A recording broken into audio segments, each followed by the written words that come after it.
Welcome to the Writing on My Mind podcast. I'm your host, Dr. Emanuela Stanislaus, author, career strategist, scholar, and diversity consultant. I'm on a mission to create community for women of color graduate students to complete their graduate degrees with confidence. On this podcast, we discuss all things related to the graduate school journey, including the ups and downs of pursuing a graduate degree.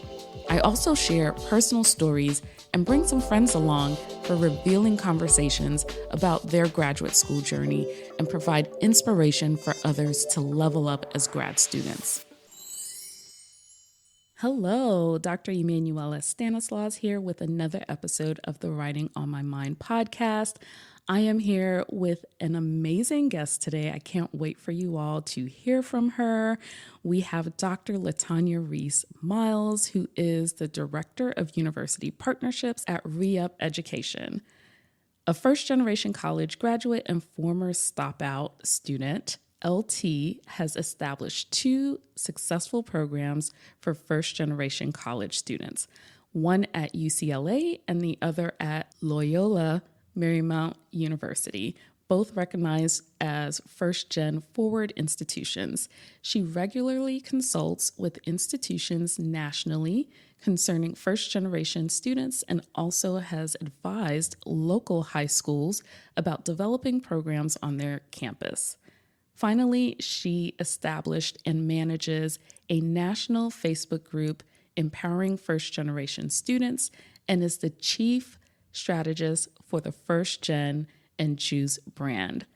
Welcome to the show, LT. Dr. Emanuela, this is an honor and a pleasure. I can't wait to have this conversation. Awesome. Me too. You and me both. And I forgot to mention that Writing on My Mind is an award-nominated show Yes. under the First Gen and Juice brand and Catalyst Awards. So thank you so much. And I'm so excited to talk to you even further about all the work that you're doing to support First Gen and to amplify our stories and our experience. So excited to have you on the show. Thank you again. We're representing coast to coast right now, y'all. Yeah, literally. You are in the Bay Area and I'm in South Florida. So super excited to cover everything in between that and then some. So let's jump right into it. Why don't you tell us a little bit about your story? I read your bio, but you talked about something that I don't think we've discussed yet on this show, which is the stop out piece. And if you can talk a little bit about what that means and how that fit into your journey and what you're doing today. Yes, absolutely. I appreciate you making that distinction because you could easily go on someone's LinkedIn or read their bio and think a lot of things about them. And so much of a story is not told in those things where you just look at a CV. So I do identify as a proud first generation college graduate. I'm from the DC area originally, so East Coast represent, I'm an East Coast girl at heart. And I don't think anyone when they're going off to school are thinking, oh, I'm going to stop out at some point, right? So my first institution was the University of North Carolina at Chapel Hill, and I chose that school because it was a good school and because of basketball. To be honest, that was what I knew growing up. It's like sports is a big part of my family, and I didn't have a term for it at the time, but I experienced culture shock there, which I kept attributing to race, and that certainly was a part of it, being a black student at a predominantly white institution in the South. But I also know now I was a first gen student and I did not have that language for it. So, not knowing why I was struggling there, I decided to go to a HBCU. I was like, oh, I'm a black student at a PWI. Let me go to a historically black college. All my problems will be solved, right? Not so much, but but I did go to Howard University for 2 years, and some things did improve, but I was still first gen, and I was also a financially unstable student. That's where the stop out part comes in. I was basically evicted from my residence hall at Howard University for unpaid balance and then stopped, worked. I didn't even think I was going to be able to finish school, got married, and but eventually was able to transfer to the University of Maryland at College Park. By that time, I was a Maryland resident, and but it took some divine intervention for me to actually transfer. I'll pause there because I'm sure you may have some questions about some of those things, but that was part of my stop out story. That if you just saw me as Dr. LT, you would never ever know that. Thank you so much for sharing that and for your vulnerability and sharing that story, because those are some tough realities that you experienced, right? And that are really tied to the first gen experience, right? I was trying to find the right words, but I just the realness of experiencing financial difficulties, the realness of feeling like you don't quite belong. And I think that that's fascinating that you even thought like, oh, okay, let me just go to HBCU, but it wasn't quite right, which I hadn't even thought about as well. So like I actually want to dig into that a little deeper. What were the things that made you feel like it wasn't quite right? Like you actually knew, like, okay, it wasn't about my race, it was the first gen piece. Like, what was it about the HBCU that really teased that out for you? Great question. And more people need to ask these questions, right? Especially now there's a resurgence in HBCUs again. And I've got my eye on that. So let me start with the great thing about it. One of the amazing things about being, especially at a school like Howard University, which literally draws people from all over the world, is that I was just meeting folks from the continent, from the Caribbean, and you got to see the great diversity within the Black community. That's fantastic. Well, along with that are legacy students, right? And so we're talking about people whose grandparents went to Howard. And I was a first generation college student. Like it was just unfathomable for me to have a grandparent. My mom didn't go to college, right? And for me to have a grandparent that went to college. And so those things became very explicit. And so I'm used to being the person in my family that everyone goes to. And now all of a sudden I'm struggling to figure things out. And so all that to say is the HBCU experience allowed me to see the range of experiences, including continuing generation versus first generation. I'm saying that now as a grown up with a lot of experience. I didn't have that language. I was still trying to figure out why this person knew more than me or had an easier time adjusting and knowing policies that, like, there's no way my mom could have helped me with that. So it became more apparent for me at a HBCU that I was first gen, even more so than at a PWI, to be honest. Wow, thank you for sharing that as well. Were there things that you noticed that HBCUs did inherently better than the PWI, besides, of course, having people who look like you in terms of the representation, right? In terms of like more Black students, but then also more representation of Black faculty and administrators. Of course, it's a lot mixed and nuanced with HBCUs. You see a lot more international Black professors, white professors as well, the whole gamut. But were there things that HBCUs did inherently right to help you feel supported? And then I guess on the other side too, because like you said, you had this bad experience where you were evicted as well, right? Which you think about that, and a lot of times I don't even actually hear that word evicted. Like, just you're at this place, you love it, or you're having a good experience, but then you have this like very real, like, you have to get out. We don't care. You have a balance, and the business side of higher education. Whew, we went from 0 to 100 real quick, didn't we? So let me provide more context, okay? So, number one, this was the late 80s, early 90s. Some things I'm sure have changed at Howard University. But having said that, late 80s, early 90s, so there wasn't the same level of automation that's available now, I'm sure. Also, I said before, this was a time, one of the times in which people were going back to HBCUs. A Different World was on TV, The Cosby Show was on TV. So we felt so good about ourselves. We were like, oh, Different World's trying to be like us. The other thing I'll say, for context is that not every HBCU is the same, and we need to get that out of our heads. Alabama A&M is really different than Howard. Howard, Morehouse, Spelman, these are private schools as opposed to like Bowie State or a Bethune-Cookman even. So very different kinds of institutions. So let's put that out there. So Howard would probably think of itself as a very elite HBCU. So the great thing is like I'm literally walking with history. Like there are some when you think about Greek life and how many organizations were founded at Howard, and you're seeing all these like relics on campus, like you can't help but have a strong sense of pride and a strong sense of community. So that part was fantastic.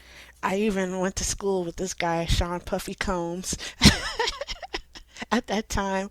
So it was Just just a little a unknown little name, unknown. right? I talked crap about him. I heard about him having this internship in New York, and I was like, that fool. Why is he taking an internship in New York? Well, look who's the dummy now. But but just like that kind of sort of entrepreneurial spirit is there. Jodeci was introduced on our campus, like so all that makes you feel like you're part of a movement. So that's nice on on a historical front. But yeah, like you said, I also was evicted, and so the challenge for many HBCUs we often find is in administration and is in student support as well. So I only owed $1,100. $1,100, not $11,000. And I tried so hard. I went to the president, I went to deans, I went to so many different places in order to get this matter resolved. And unfortunately, University of Maryland now gets the credit for me as a graduate and not Howard University. And I know, having been a dean, that essentially institutions can make those kind of balances go away. To be honest, you just apply a grant, call it a day, and that did influence me. I made a decision that if I were ever in a position to help a student, then in that position that I would do that. Wow. Yeah, I totally understand. And I will say too, I've never worked at an HBCU. I always had dreams and hopes, and there's still time to work at a HBCU because I feel like sometimes, like you said, not all HBCUs are created equally, especially when you think about resources. And for me, sometimes from the outside looking in, there seems to also be like a brain drain kind of situation where folks are going to other institutions versus staying there and helping to elevate that institution. So that's something that I always have a dream of going to work within an HBCU. But I will say from my experience working at mostly PWIs as well as Hispanic serving institutions, some of these same things happen where you have these small balances when you think about it from the institution standpoint, right? These are very, really tiny, but they're really big for these students who don't have trust funds, who are working already multiple jobs, supporting themselves, have real life issues that they're dealing with. They could be caregivers for a parent, a grandparent, their own children, right? There's so many things that make things complicated. And I wish more institutions could try and find a way to support folks better with that, especially first gen. And I think what you kind of shared too kind of helps me to want to explore more of like what inspired you to continue education after the stop piece and continue it to the point where you have a PhD and now are focusing on this first gen piece. I'm for sure thinking that is definitely tied to your personal experiences, but kind of like what led to you pursuing more education and getting into higher education? Wow, you're so good at what you do. Let me go back a little bit and talk about that balance. You're absolutely right. When I said schools can make $1,100 go away from the perspective of the school, that's almost $0 for them. That was so much money for me. I couldn't just like plop down $1,100. I was like, I could pay $50 a month, right? But even then, I was deciding, do I buy groceries with that $50 or do I send it to Howard? That was real. one of the good things about being first gen in my family was that it was made very clear, plain to me that I was going to go to college. My mom didn't know how. She didn't have much money to offer. So it was really drilled in me.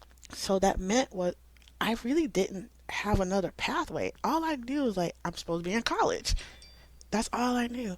And so thankfully I had when I was a student at Howard, had joined the McNair Scholars Program. So shout out to Trio. And the McNair program exposed me to research in this thing called graduate school, which I had no idea about. And that gave me a lot of motivation and also gave me a lot of community. And so even when I had stopped out at Howard, they still let me participate in the program, which was really nice. Or maybe I didn't even say anything. But that is what kept me going. And when I worked at the University of Maryland, I worked for before I transferred, I worked on the campus. I think that helped too. I think being in the environment, if I was back home working at Target or something like that, I think it would have been different. But knowing that I was still working on a college campus, that gave me a lot of motivation. Awesome. I even forgot to mention, I don't know if I shared this, but I'm a first gen college graduate as well. First gen professional too. I don't know what I'm doing, right? Because we're navigating this space with parents who've never been where we are, and so we're traversing new territory here, right? And so your explanation of your background really helped me to think about too, like where my parents actually they were first gen Americans. So like I'm the first one to be born here as a second gen, and they were super supportive of education. But I remember once watching Oprah, her talk show back in the 90s. And I remember her talking about having savings for your kids to go to college. And mom came home and I was like, hey, Oprah said you're supposed to have savings or whatever. And I remember my mom very vividly. She kind of laughed. She was just like, haha, the way your father spends money, like there will be no funding for you. And so she shared at that time that she really wanted me to go to college. That was super important for her. But I got the message that if I was going to go to college, I needed to secure the finances myself, right? And so, very much like you, finances was very present. I worked so many jobs while in college. And I was giving a talk last week about community, which you talked about just now as well, with how important community was, but then also how prevalent finances were, right? I almost quit in undergrad.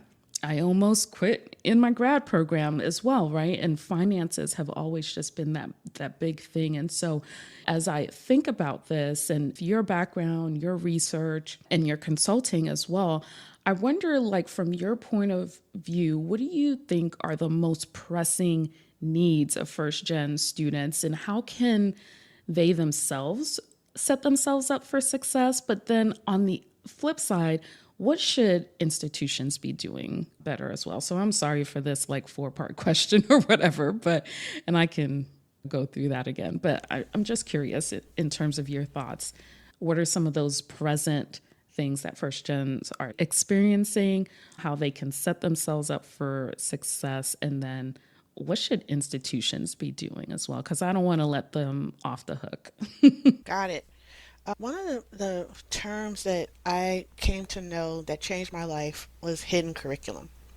And once I learned that, I was like, oh, and I think that really is a big part, not the whole story, a big part of the first gen experience. That this notion that there are some rules, behaviors, and expectations that somehow it seems like other people got that we don't have when it comes to school. That doesn't mean we don't know things.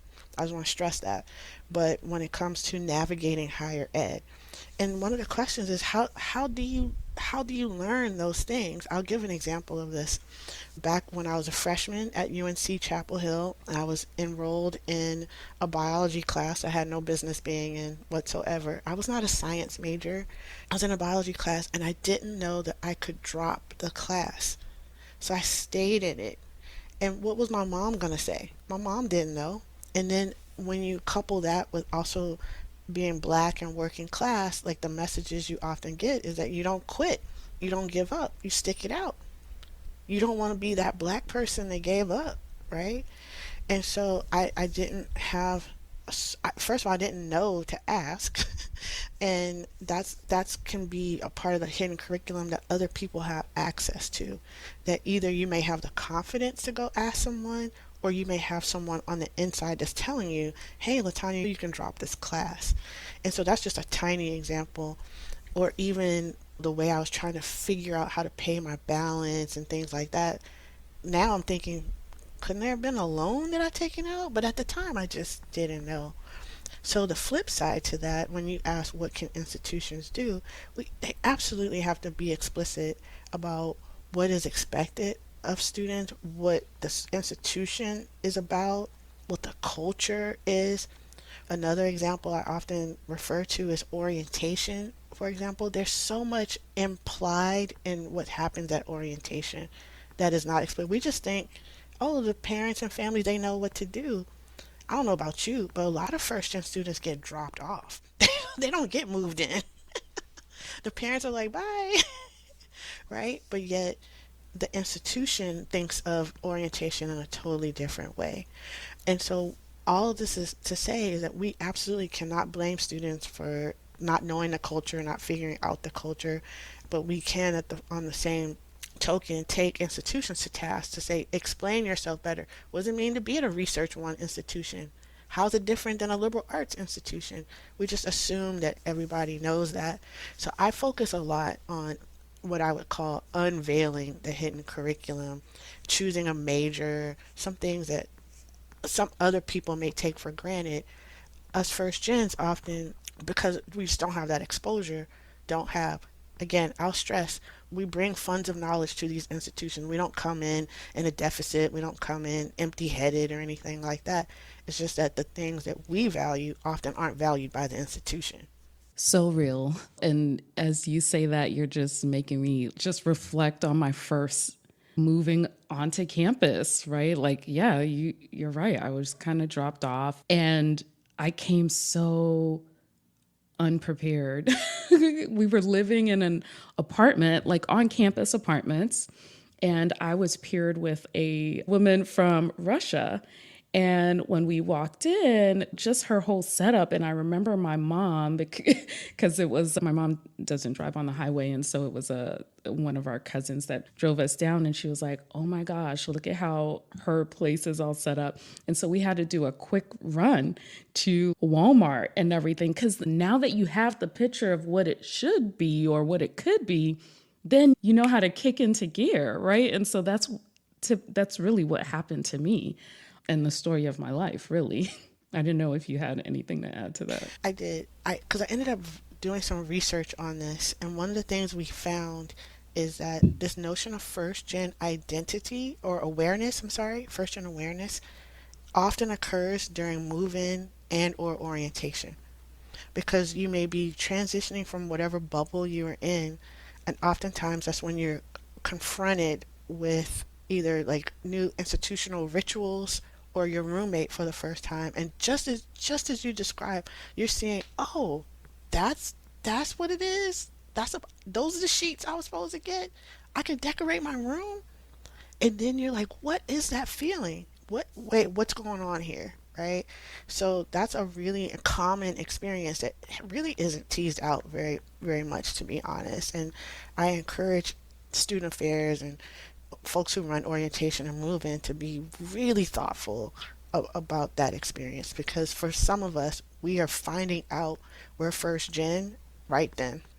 So true. I would love to collaborate on something with you on that because, yeah, to your point, I didn't realize it until right then and there. Of course, yeah, my parents didn't go to college, but then you realize, like, whoa, this is a real life example of how you're two steps behind, right? In terms of the space that you need to feel comfortable and what you need to bring. And I know they give those lists, but the lists aren't They're very generic, and it's just hard to really figure out how that applies to you when you get there.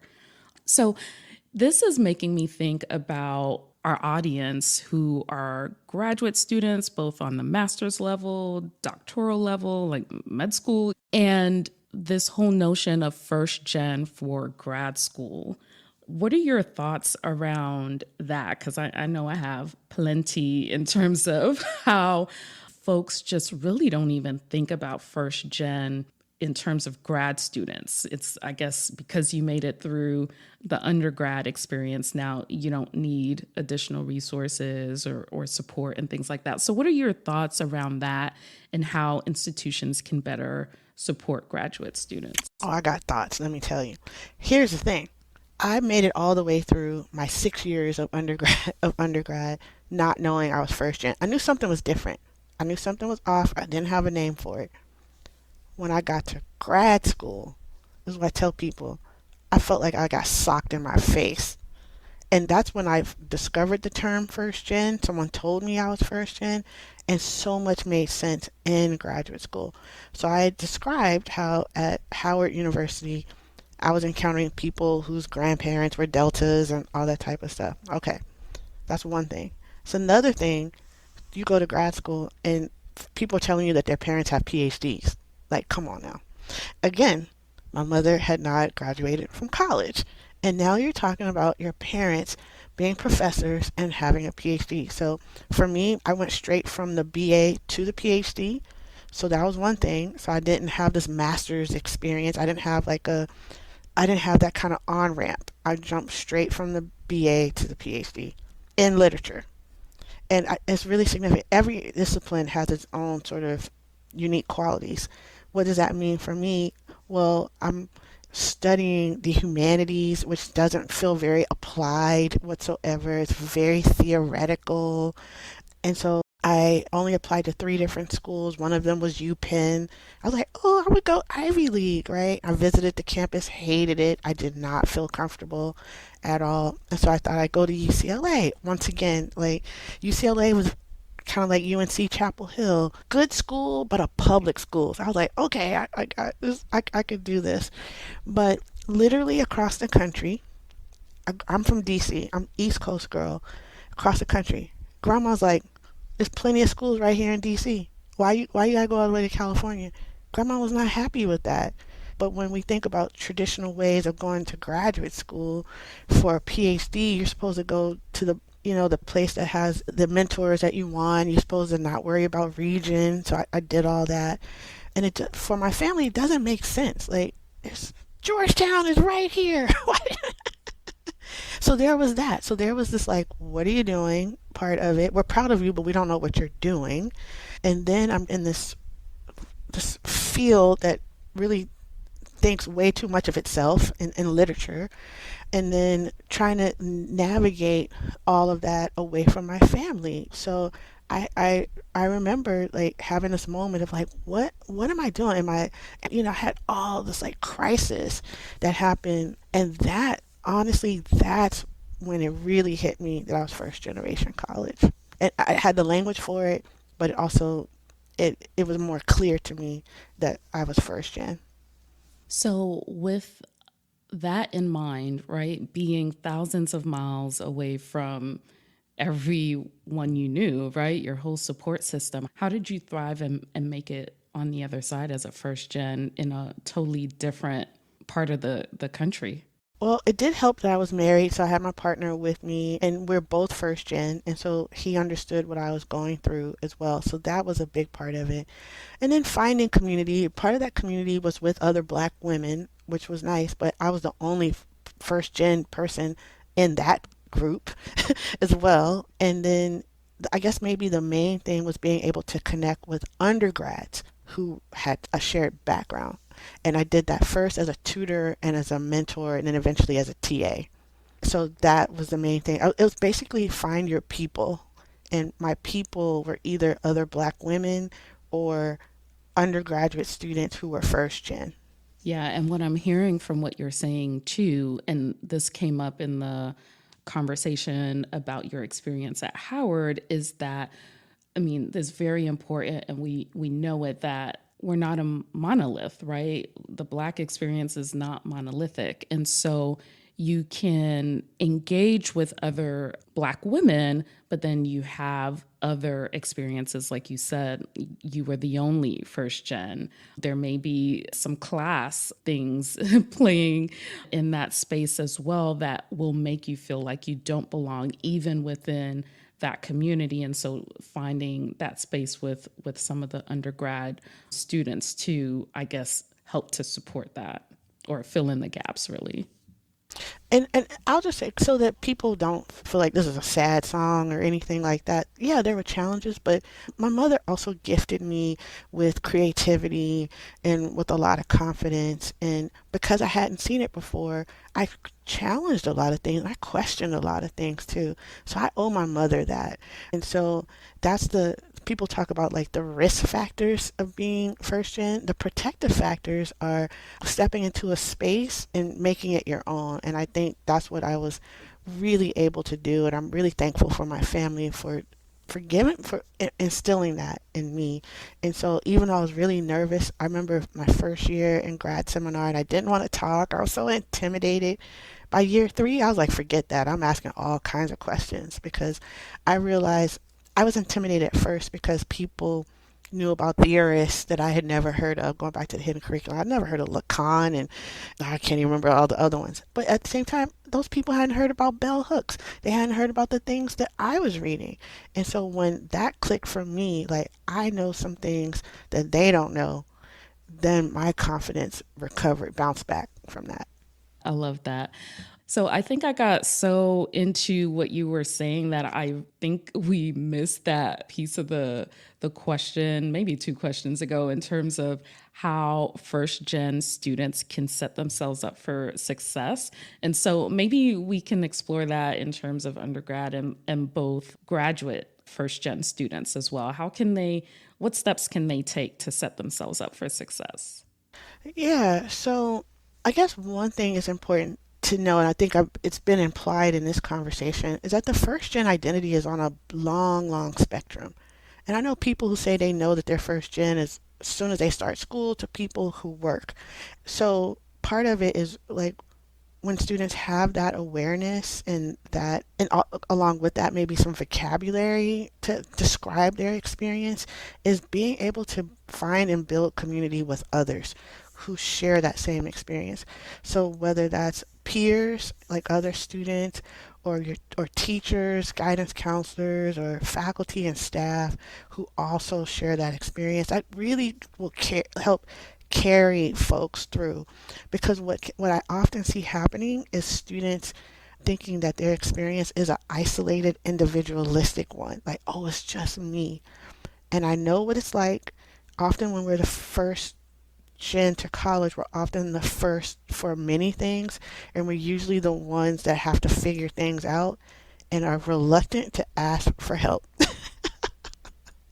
because it could be seen as weakness or you just haven't had that support or for whatever reason. So I would say to like the first gen community is that it's really critical to like let people know the situation that you're in, and we got to think of it a little bit differently, but not be afraid to ask for help because you never know who has a solution to the problem that you have. And then don't worry about paying it back, just pay it forward is what I would say, because you might not be in a situation where you can pay it back, but once you get yourself aligned, you'll be better positioned to help someone else. I love that idea of paying it forward. I love that. And I think, too, going back to conversations I've had recently with clients or during talks, this idea of being individualistic, right? And buying into capitalistic ideas of having to be on your own, struggling on your own, figuring it out. I think one of the biggest things is doing things in community, whether it's study groups and talking to people, because that's where you'll get access to some of this hidden curriculum and just getting access to other things that you might not be able to get access to by doing things on your own. It's not an individual sport. You have to do things together. Otherwise, you won't have access to it. Like you said, you didn't even know you could drop biology class. Your story is so similar to mine too. I was in a human biology class that I had no business being in. And if it wasn't for like going to lunch with random people and then hearing how they were thinking about dropping the course, and I was like, wait, I didn't know I could do that. And I'm on financial aid, and folks are like, you can't drop that course. But then I realized it's not because of what you're carrying in that semester in terms of credits that would make me not be able to drop. It's what you can take in the span of the academic year. And so I was able to drop that course and take another course. Maybe it's biology for society, which is not for biology majors. So thank you so much for sharing that and just highlighting the importance of community and sharing information. If you know something, share it with someone else who could potentially benefit from that. So, yay, you're dropping gems here today, LT. I really appreciate it. Thinking Well, that I'll you pick man, up you on are. something that you said earlier about being a first gen professional. I think that's important because as I think the theme of this episode kind of is like first gen forever in some ways, right? That it's not just about going to college, like, oh, I've obtained my degree. I am no longer first gen. It really stays with you, including when you're working. Most of us, not all, but most of us, when we're first gen, are in industries or roles or positions that our parents are not, right? So that's going to be new.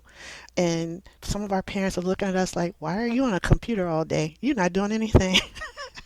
That's not the kind of work that they did. And I don't want to overgeneralize, but it often is the case that we're doing something pretty different from our parents and families. And so, once again, we have to sort of re educate our families about what it is that we're doing and hopefully finding some support and sometimes not finding that support, but having to make our own pathway anyway. Like sometimes we're going to have to be comfortable creating our own traditions, like hanging on to that which served us well and letting go of some things that actually aren't serving us well whatsoever. So I've had to do that a number of times in terms of like explaining to my family, well, what does it mean to be a professor? For the longest time, my mother-in-law thought I was teaching second grade, and I've never taught second grade.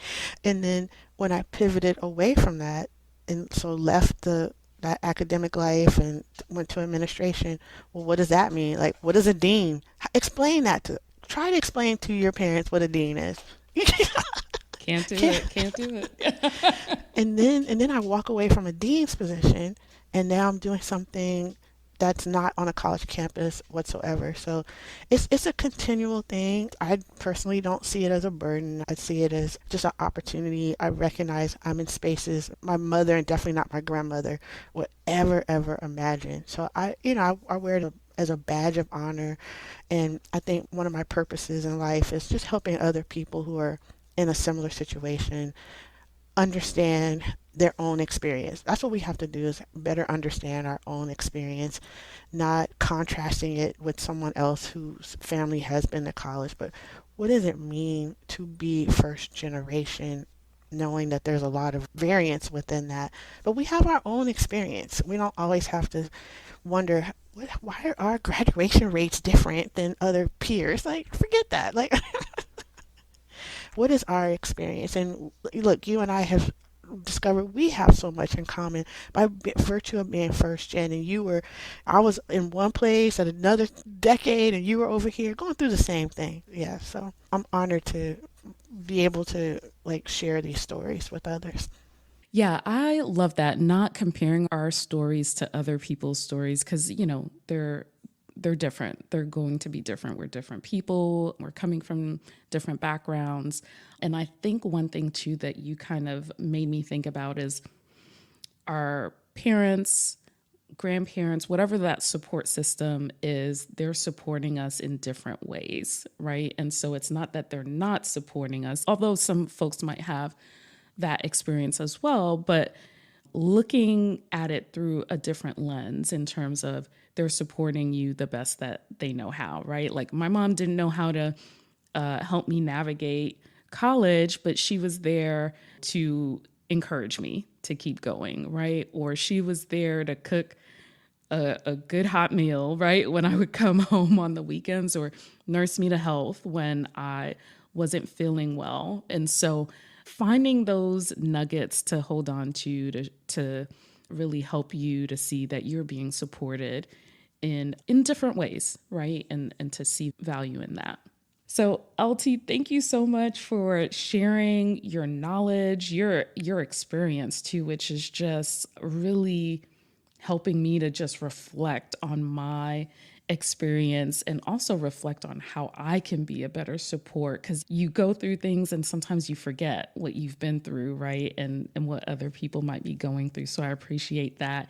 And I wanted to see if you can share a little bit about how folks can connect with you or follow you if they want to continue conversations about first gen college student experiences. And then I'll also link to some of the research that you've done in the show notes as well, so that folks can explore and get to know some of the work that you're doing. So how can folks connect with you and follow you? Oh, thank you for that. I'm one of those people that's kind of everywhere. So, number one, I'm on LinkedIn, and so feel free to connect with me there. I'm on Instagram, but I would probably say the best Instagram to follow would be First Gen and Juice, and is spelled out. And I'm on Facebook as well. And another great way to connect with me there is through the Empowering First Generation College Students Facebook group, which is like 8 years old now. It's crazy. So I am there. And the last thing, I'll put a little plug for a book project. This is writing on my mind. So I'll talk about real quick that I'm co-editing a new book with Professor Yolanda Wiggins from San Jose State on the Black First Gen experience. And so we are actively seeking chapters about that. Not personal narratives at this time, but folks who are doing like critical analysis or empirical studies on that experience. And we want to make sure that those identities of Black and First Gen are really called out, not pushed to the side like, oh, I think they're First Gen and we know that they're Black. Like, no, no, no, no, no. This is really understanding the experience of being both Black and First Gen. And so that call is being circulated on Twitter. I guess I'm on Twitter too, on Twitter and on LinkedIn. So feel free to reach out. I'm very friendly.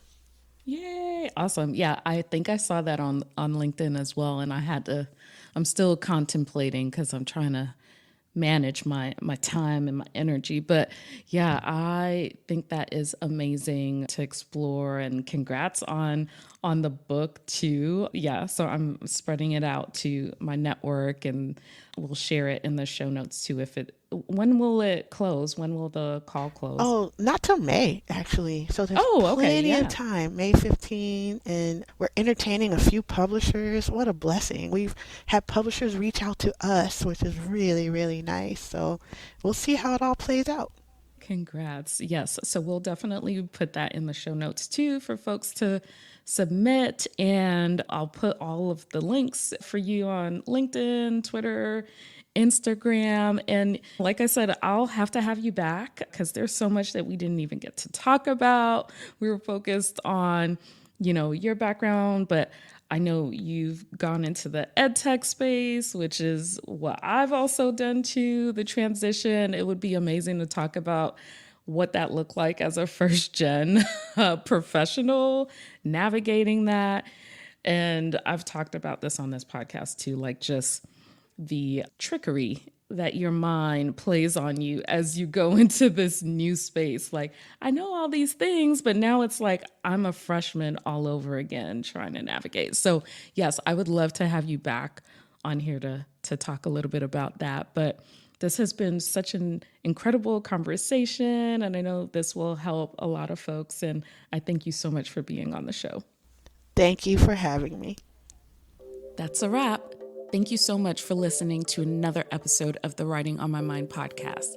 If you'd like to support the podcast, make sure you follow the show wherever you listen to podcasts, rate the show, and leave a review on Apple Podcasts.